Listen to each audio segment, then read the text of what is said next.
Good morning. Hope you're doing well. It is a fantastic day because it's a day to serve the Lord and to once again establish our faith, strengthen ourselves in God, and to serve Him and honor Him with our lives. A few days ago, my second daughter, Alexis, sent me a text and she was asking me some questions. Fear and about unbelief, or fear and faith. And I guess she had heard someone sharing a thought that fear and faith couldn't coexist together. And so I was kind of sharing some thoughts with her on that. The word that I shared with her was that obviously there are times in our lives when we do have fear, when we're facing situations and when we're coming up against trouble and when we're coming against trials in our life and struggles that we have. And of course we're supposed to have faith in those, and sometimes that's a struggle. But the word courage is what I shared with her, is that it's possible to be fearful but still take courage.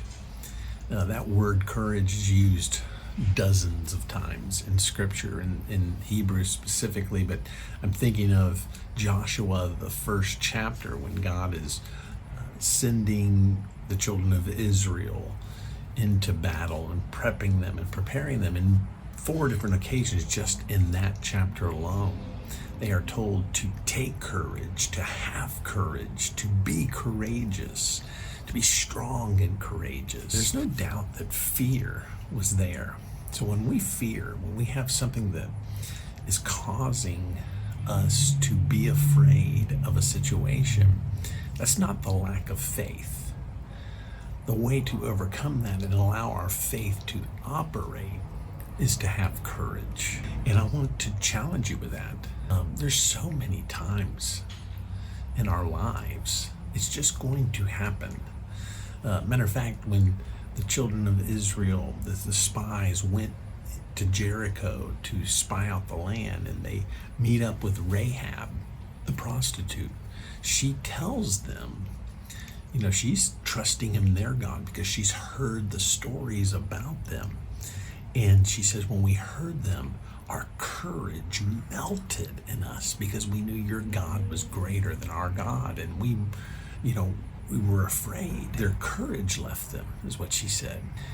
And that's when we struggle in our lives, is when our courage leaves us, not when fear shows up. Doing something afraid is having faith, taking courage in that moment to continue to believe and to trust, even when we don't understand, even when we don't have seems like even the energy to believe for something.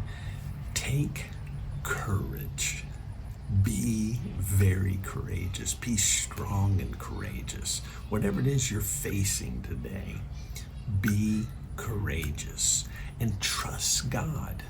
He is faithful. That's what God's calling us to. That's what God's encouraging us with, is that in the midst of the day-to-day, in the midst of the life's issues, believing in God doesn't make life's issues disappear. What it does is it brings hope, and focusing on Scripture and focusing on His presence brings courage for us to walk through those situations. Be courageous. Be very courageous. Be encouraged to know that God is for you. And He longs to work on your and my behalf as we are faithful to who He is. Love you, bless you with health, healing, wisdom, and knowledge, power and prosperity, and the gifts and the fruits of the Spirit of God to be evident and flowing in your life. Be courageous this week.